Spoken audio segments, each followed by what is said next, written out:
Here is Sergio Feitosa speaking. I'm the author of this training, Design Concepts for Switchgear, Switchboards, Bus Ducts and Substations, and I'm now presenting the item 5 of the training, the specification of voltages and currents for new substations.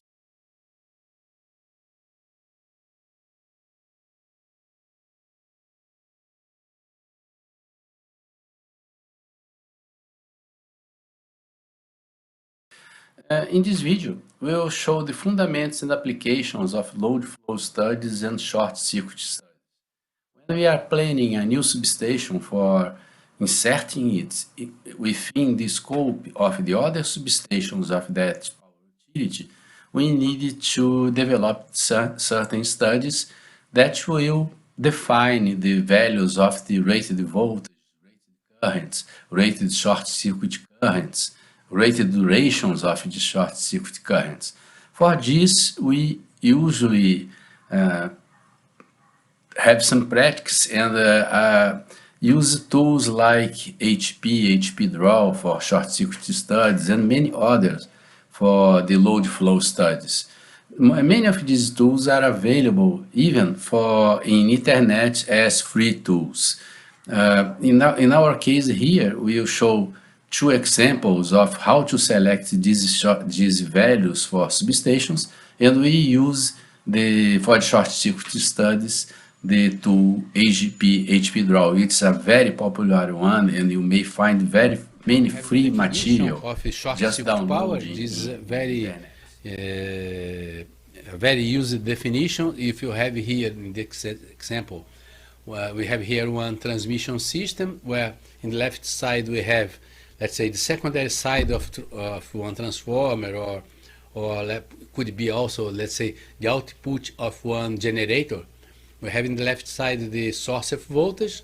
In the middle middle part of the figure, we have the reactances and resistance of the transmission system.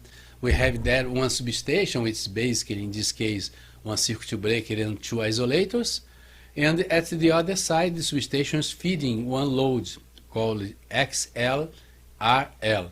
Suppose that a short circuit occurs in the substation. It is bypassing the high values of XL and RL. Then the current will grow up. And the definition of short circuit power is that the short circuit power is square of 3 in this three-phase circuit multiplied by the voltage before the short circuit, asymmetric peak of the short circuit current. This happens because, and this equation is explaining this, when we have one circuit with resistance and inductance, depending of the angle, the closing angle that I mentioned before, the currents which will circulate can be more symmetrical or be more asymmetrical. Currents with higher asymmetry means that during the moment of the short circuit we will have a much bigger electrodynamic force acting in the circuits that we would have if the shorts were symmetrical. And that's the reason why several of the high power tests done in laboratory GEOs works with the both conditions, with symmetrical currents and asymmetrical currents, and asymmetrical currents. And all of this can be deducted with these currents, with this equation that we see here. The left-hand side in the current equation here means the part of the day. And there is one emergency situation. Let's say, suppose that one of the lines dropped down and it was opened.